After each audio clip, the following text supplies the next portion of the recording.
All right, so good evening, everyone. My name is Keto Best, the Chief U.S. Probation Officer for the District of Minnesota. I want to take this time to thank all of our guests and our visitors who are take the time to join us today to just learn a little bit more about community conversations on COVID-19 vaccines, Mythbusters. We recognize this is a very much a hot topic right now within our communities, with there being so much communication on vaccinations and so much concern with the Delta variant that is out there at this present time. We know that there are many people that's within our communities that are very much concerned about the effects of the vaccination, and there's a lot of myths that have been circulating throughout the country, throughout our respective communities as it relates to vaccinations, which has prompted folks to, at the very least, ponder whether or not they should get vaccinated or not. And some have chosen to be vaccinated, and we still have a good percentage that have chosen not to receive the vaccination. So what we wanted to do today, the U.S. Probation and Pretrial Services Office for the District of Minnesota, is to join in with our local United Family Medicine, with our healthcare community here in the St. Paul area within the District of Minnesota, to be able to provide this informational session so that we can have an educated discussion on the COVID-19 vaccinations, and give everyone an opportunity to just hear directly from practitioners, so that you all can be able to make an educated, informed decision as to whether or not it is something that you're willing to do in terms of the COVID-19 vaccinations. We're not going to, this is not designed to, I don't want to say promote one way or the other than just provide you with helpful information that could lead you into making that most important decision about vaccination, COVID-19 vaccination. But with that said, I want to introduce our moderator for today's program. She is who I call my partner in crime with a lot of in-district probation professional development programming that we do. She is the Chief U.S. Probation Officer for the Northern District of Ohio, the second best district within our federal judiciary, obviously District of Minnesota being number one. Chief Robin Grimes. So thank you, Chief Grimes. Good evening, everyone, and thank you, Chief Best. I'd like to welcome you to the webinar that is jointly hosted by the District of Minnesota and United Family Medicine. As Chief Best indicated, we'll be discussing COVID-19 vaccines, Mythbusters. This is a very important topic, and we appreciate your attendance this evening, and thank you for taking the time to join us, as we hope you are able to gain additional information and knowledge in your decision making. Please allow me to introduce our distinguished panel members this evening. Anne Neacone, Chief Executive Officer. Sitsi Conway, General Dentist. Dr. Abilo Abu Bakar, Health Equity Director. Travis Harris, Behavioral Health Consultant. Samira Gass, Medical and Clinical Assistant, and Janine Dednam Wright, the Director, all part of United Family Medicine. So welcome this evening. And we'll get started.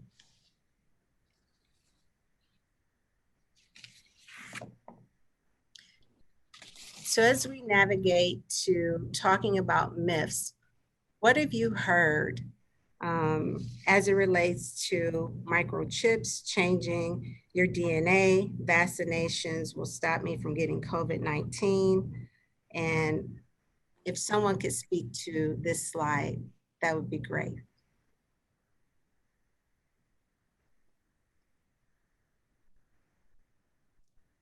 So thank you so much, Chief Grimes. As Chief Grimes mentioned, my name is Dr. Abiola Bubakar, and I'm with United Healthcare, the Minnesota Community Plan. And we're going to start off by talking about some myths that we've heard, maybe in community or from friends and family about the COVID vaccine. And then afterwards, I'll open it up for anyone in the audience to also share other myths that they've heard, or even some myths that they may have heard around the COVID vaccine from either that they themselves believe or that other people around them believe as well.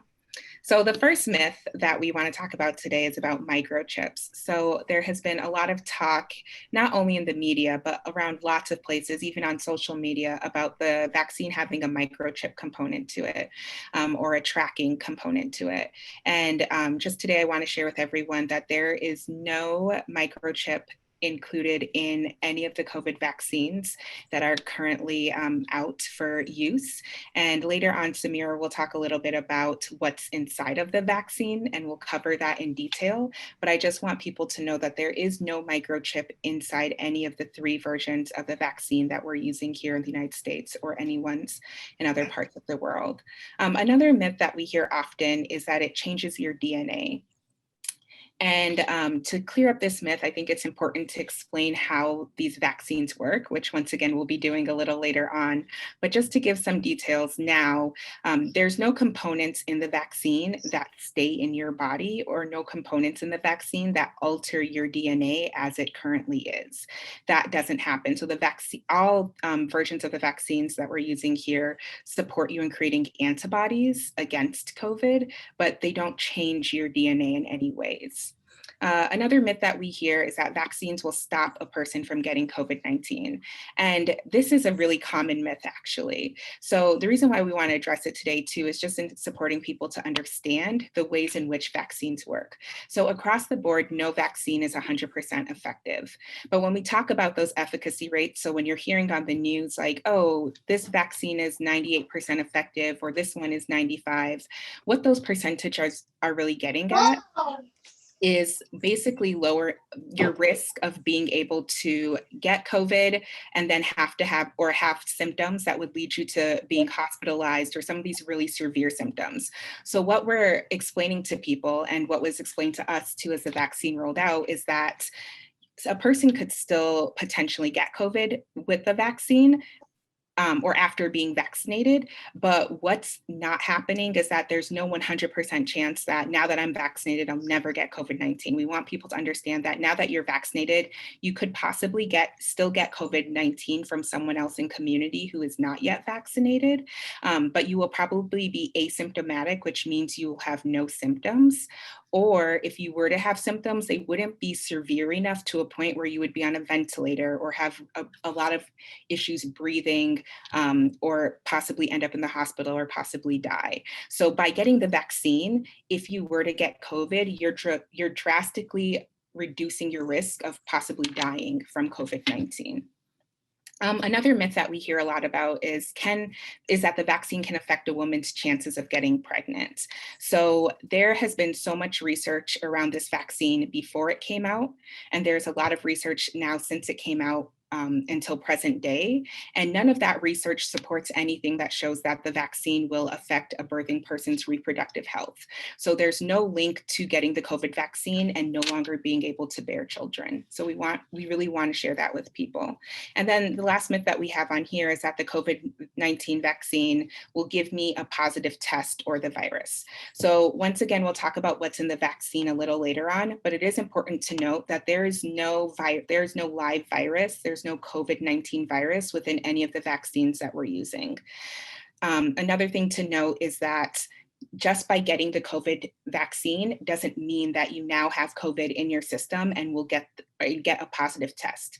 The ways that people might get a positive test after being vaccinated is if they get an antibody test, which requires taking some blood. And the reason why you would have a positive antibody test is because the vaccine's doing its job and it's helping your body create antibodies to fight COVID. And then a person could also get a positive test if they were, once again, vaccinated, but came into contact with someone with a variant of COVID or a type of COVID and got that from the person. But since you have the vaccine, the likelihood of you not having any COVID symptoms is really high that you wouldn't even know.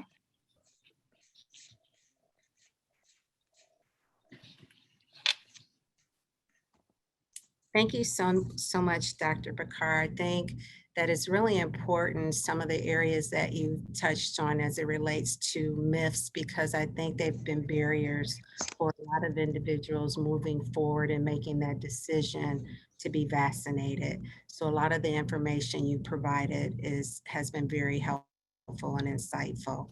So we're going to move over to our next topic. How were the vaccines developed so quickly? Thank you, Chief Grimes. So yes, it's a very interesting question. And it's one I feel like that stumps many people originally is like, if there's a vaccine to fight this this virus that's going on in the world, how did they come up with this so quickly? And that easily gives pause as to this is something I don't want to take. But the reality is that the vaccine, the coronavirus, it's only uniquely called COVID-19 because that's when the outbreak kind of originally began. But the reality is that the coronavirus has been around since the 1960s, but those kind of viruses were only found just kind of in animals and they kind of remained there. But it's actually referred to as SARS-CoV and SARS-CoV-2. That's kind of some of the other common names for it. It's just kind of been something that hasn't been very pronounced in human society as of yet. It hasn't been very prominent until the COVID-19 officially came out. So that is why this vaccine came about so quickly, because it's something that's been studied for a while, but with the research that we have from the past, that kind of helps inform this.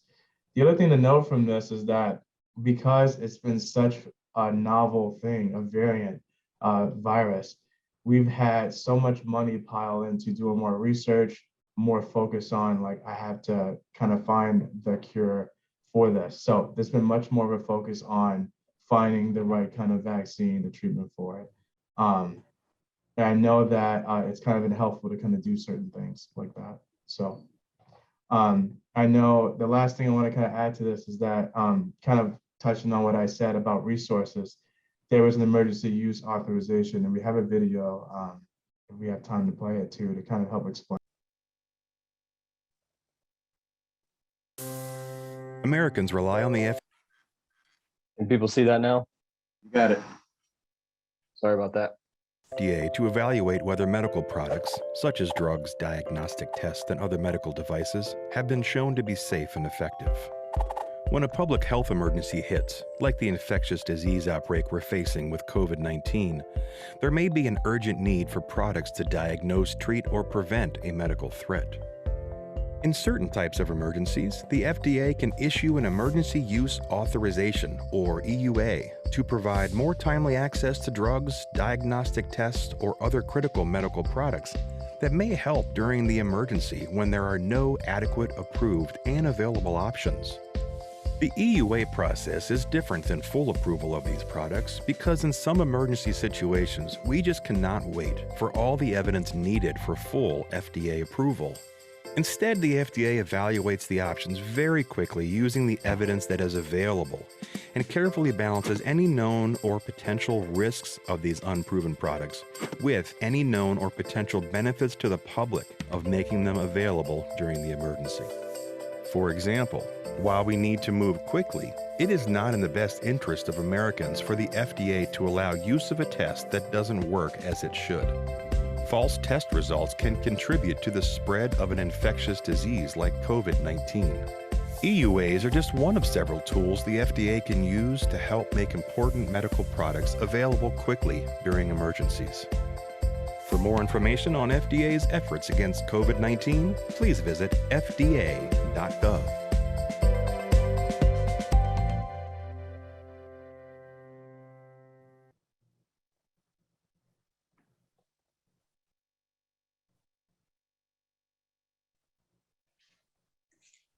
Okay, so next we're going to talk about the vaccines that we have available. So at this time, there are three vaccination types that are available. We have Moderna, we have Pfizer, and then there's also Johnson & Johnson. These are the ones that are currently available at this time. I think it's important for us to talk about what the makeup of the vaccines are, because I know there's been some questions about what is in the vaccine. So we can go through. The vaccine has what we call messenger RNA. What is messenger RNA? I would think of messenger RNA as, simply put, like a set of instructions for your cells. And that's going to be in the vaccine. We also have fats and oil, also known as lipids. There's salt, sugars, and those are the components contained in these vaccines.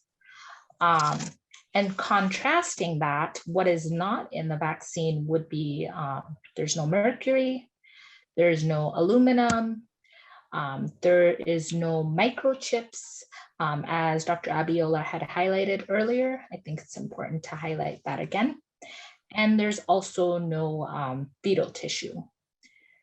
As far as any potential what the vaccine may cause, there may be some questions surrounding that. These vaccines do not cause COVID-19. They also would not cause Bell's palsy. I would describe that as like a sudden facial like muscle weakness and paralysis. So after you get the vaccine, you would not get sudden like paralysis of your face or any of your muscles. And as has been highlighted earlier, as far as the ability of a woman to have a child, and as far as infertility and side effects with that, there would be no associated issues with these 3 vaccines. So those are the things that I think are important to just kind of give like an overview of what these vaccines are, as well as what they have, as well as what they don't do. I think that's a good big picture.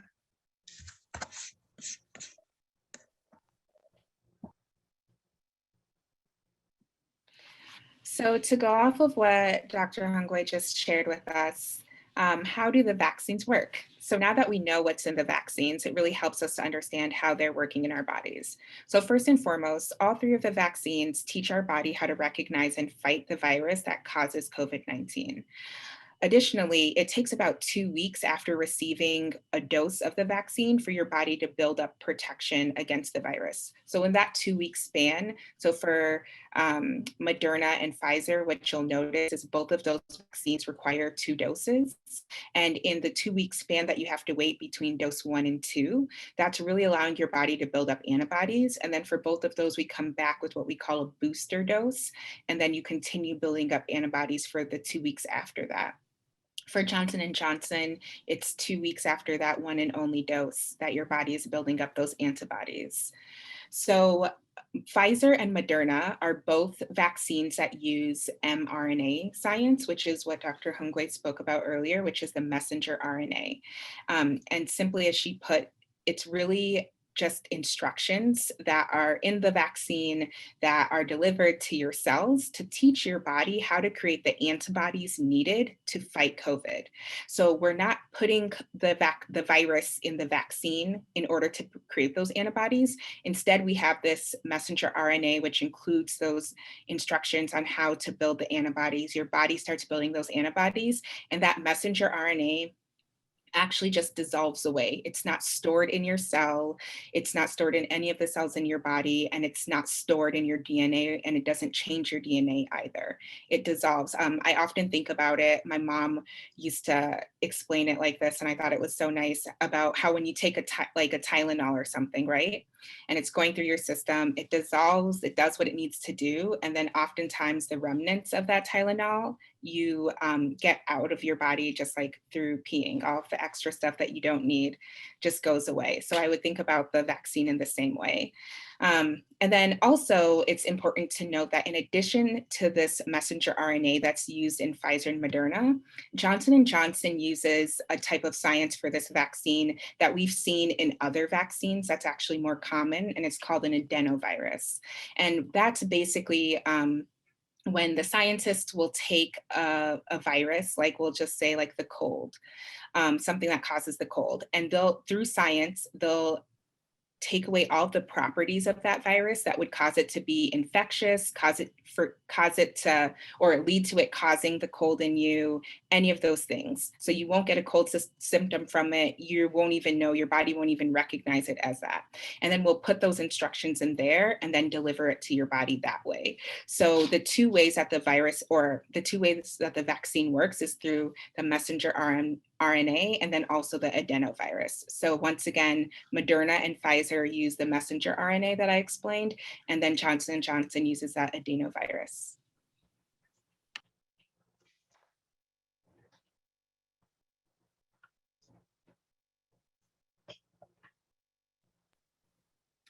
Thank you so much for explaining it in such great detail.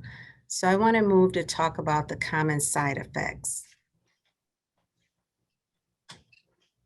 So for the common side effects, we can split it into two, and more of the arm that someone receives the vaccine and what symptoms that might leave, and also for the whole body and how your body responds to the vaccine after it's been administered.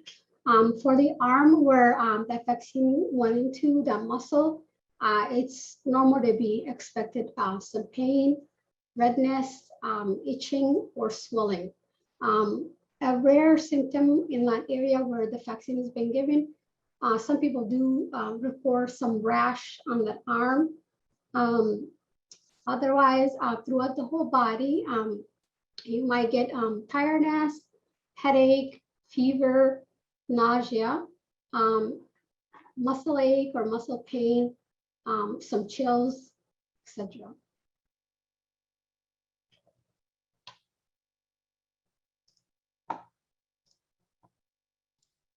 All right.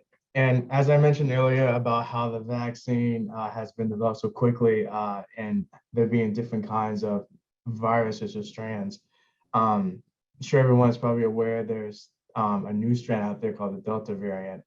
And the reality is that with the COVID-19, this virus mutates. And that's why we're seeing all these different variants.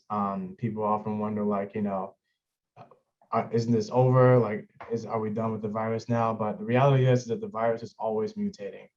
And that is why we are putting on a presentation like this. We really want everyone to be informed, kind of what's happening in the world, kind of how this virus was created, brought on, and kind of what's going on moving forward. And so what we have here is the Minnesota Department of Health is saying with this new Delta variant, it's actually starting to be more deadly than the other variant that we had before. So those of you who aren't vaccinated, this new variant, because it's more deadly, can be dangerous and highly transmissible. And then I also want to just piggyback on what Dr. Abiola said earlier about people being vaccinated. Even those who are vaccinated doesn't mean that you can't test positive for COVID-19.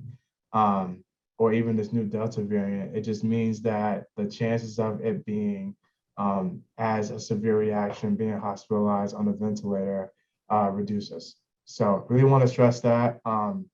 And there is not to say that even after the Delta variant that it will stop there. Because like I said, the coronavirus has been something that's been around longer than people realize. So the Delta variant can mutate as well. So we just want to be prepared and also well-informed of the situation.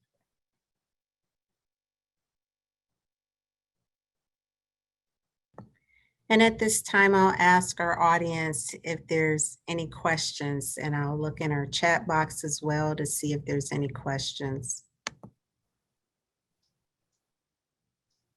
And feel free to type any questions if you like to in our chat box.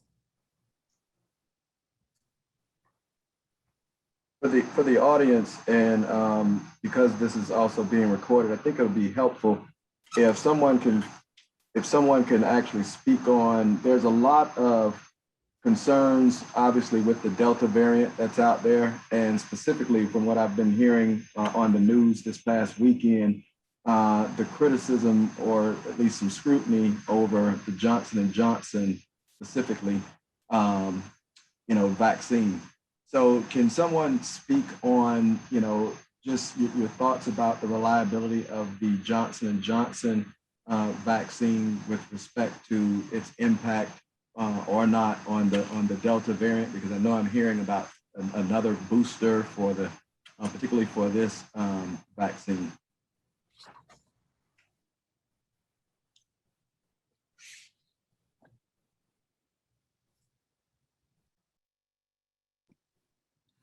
I can take a shot at that. And then if any of the other panelists also want to share, that would be good. So I'm never one to say which vaccine someone should choose or someone should get, because I think there's benefits to each and every one of them. And that's why they've all have passed this emergency youth authorization. But I think what we're finding out about the Johnson & Johnson vaccine is that they are realizing that there might be a need for a booster, which means that people who receive that vaccine would come in for another vaccine. And earlier I mentioned how with the Moderna and the Pfizer, both of those require 2 doses, the first dose being looked at as a primer. And when I say primer, I mean like it's really just giving your body that first introduction to antibodies. And then we come back in with a booster, which really just supports the antibodies that were already placed in your body. And they're now thinking, because of the impact that Delta is having, possibly wanting to get people who had Johnson & Johnson back in for a booster, specifically one that's really focused on the Delta variant, that would provide even more protection. One thing to note about our vaccines is that there's no way for us to predict which variants will come out, right? So all of the efficacy information that we have around all 3 vaccines, we're really, they really focus on different variants, none of them the Delta, but they focused on different variants, because when Pfizer was being tested, there was one variant that was more prevalent. When Moderna was being tested, there was another variant. And then when Johnson & Johnson was, there was another variant. So they're all effective on different mutations and variants of COVID across this broad spectrum, but Delta has really been able to emerge and have a really powerful punch to it that we were maybe not expecting. So I think this goes back to the whole thing of like, once again, we're not telling people what to do in this space, but you may hear people talk about herd immunity and the importance of having herd immunity, which is getting at least 70% of the global population vaccinated, is that it really helps us fight these variants that can become very powerful and have this output. I would just add to that as well. I think that's excellent. I think sometimes it can be how the vaccine is administered that people have questions about. I also remember Dr. Abiola talking about just kind of what the different vaccines do.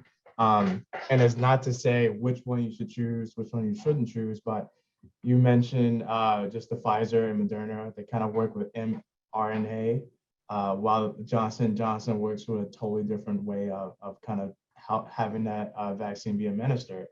And the other point to mention to that is, even though we have a lot of information, just from how we've been kind of managing with the COVID-19 virus, we've been learning how to kind of help things. The reality is, how I mentioned earlier about the vaccine mutating, there's still so much more that we don't know about the vaccine. And we especially don't know as much about the Delta variant, especially because it's so new and such a virus is always mutating. So I think that there are some concerns maybe about Johnson & Johnson or either other vaccines, but the reality is that there can be just a different way of how it's administered.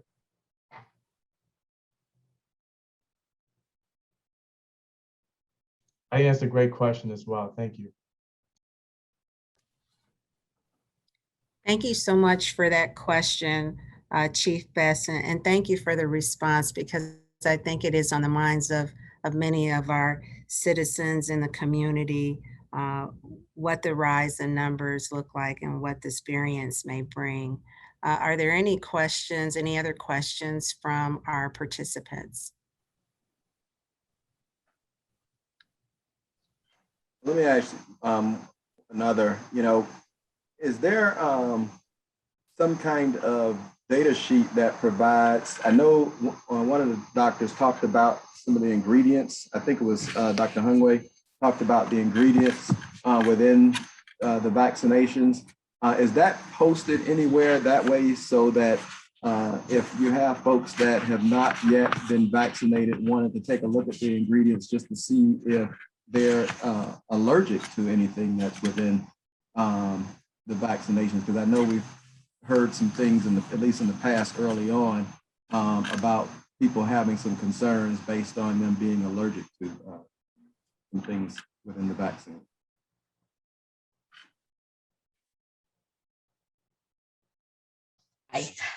Yes, so as far as the specific resource where it would be posted, I'm actually opening it up to any of the panelists. Besides where you could see it from the PowerPoint, I could find out basically specifically where somebody could look that up. Would any of the other panelists would like to chime in on specific resources that they're aware of? Yeah, so I believe the CDC, when I'm talking about go-tos for this information, everything I've told you tonight, I have gotten from CDC. That's who I'm going to CDC and the Minnesota Department of Health for a lot of the up-to-date health information. Another great place to look is the vaccine information sheets. So when someone signs up to get the COVID vaccine, any of them, oftentimes if they sign up through an online system, prior to clicking, yes, this is the appointment I want, they'll be offered an option to look at the vaccine information sheet. That vaccine information sheet can tell you all about the vaccine you're receiving, some of the side effects you may have, and most importantly, what's inside the vaccine. So you can check that list against any of your allergies. If you do have worries about your allergies beyond that, it's always good to check in with your primary care provider before being vaccinated to kind of figure out which vaccine is best for you. Yeah, Thank and you. I just also posted a link to the CDC website that talks about ingredients and as well for everyone's convenience.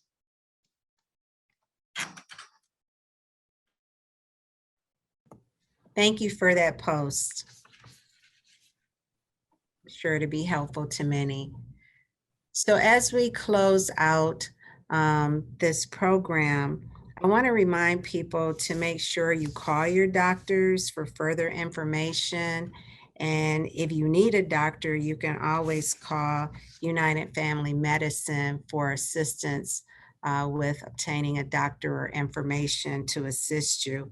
And I'd like to take this time to really thank our panel members for sharing information that will help our community make an informed decision as it relates to the vaccine and the importance of that. We've covered many topics today, and I hope you have had some takeaways that you can really think about that will help you make an informed decision. And if you look on the screen, the information to contact United Family Medicine is listed here. And I'll open up the floor to our panelists for any last words that you'd like to provide to the audience. I would just like to just kind of add and say, well, first and foremost, I just want to thank everyone here for just allowing us the opportunity and platform to be able to hopefully share some helpful, impactful information. I can't stress enough, like, give us a call if you have any questions. But what I also want to stress is that we live in a world in which information is so readily accessible and easily to get. We can watch the news, we can open up the internet, go to social media, we can talk to people. It's so easy to get information around the world. But I want to caution people, and I think it's helpful to just be mindful of the information that you're getting and just kind of looking more into it for yourself instead of just hearing it from one source. Feel free to just ask around, just to kind of see what is going on out there, and try to find a professional or someone who has the background, maybe who have treated it themselves, just to kind of get that professional and also different lens of the information that you're adjusting to. Thank you. Just to add to that, I just want to say that, especially for this particular slide, the reality is that a lot of people have had really bad experiences with the healthcare system. It's, in all honesty, a broken system. And I say that as an administrator of this United Family Medicine. That's the truth. It's really difficult for many people, whether you're well-resourced or not, to navigate the system. So one thing I would also say, to add to what Travis said, is that, it's so important for you to just start off having a good relationship with your doctor. Like, that's just the foundation. Like, so let's put the vaccine aside for a minute. You got to find a doctor that you trust, that treats you with respect, and is interested in you as a person. And if you are not getting that, that's not the norm. Run away from that doctor. If you have a bad experience, don't write off all the doctors. There's a lot of them out there. Some are really, really wonderful. Some are still working on it.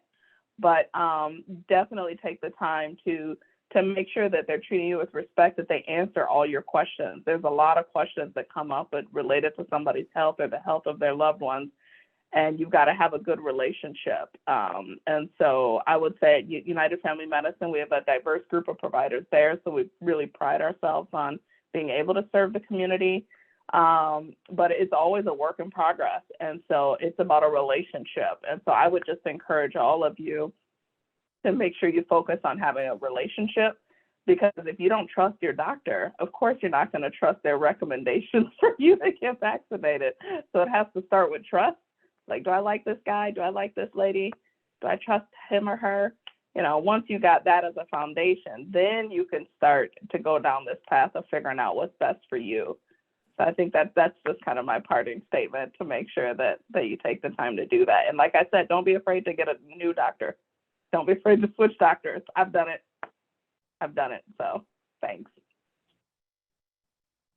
Well, I would just like to thank Ann Nikundi for her parting words, and I want to thank our distinguished moderator, Chief Robin Grimes, from U.S. Probation and Pretrial Services of Northern District of Ohio, and our expert panelist, Ann Nikundi, Chief Executive Officer of United Family Medicine, Dr. Abiola Abubakar, Director of Health Equity at United Healthcare Community and State in the state of Minnesota, Dr. Sitsi Hungwei, dentist at United Family Medicine, Travis Harris, our behavioral health consultant here at United Family Medicine, Samira Gass, who is our clinical medical assistant at United Family Medicine. And also I want to send out a thank you to our behind the scenes dream team, which is my department, the Community Partnerships Department, and that would be Ben Hansen, Jamie Pettis, and Susanna Carlos.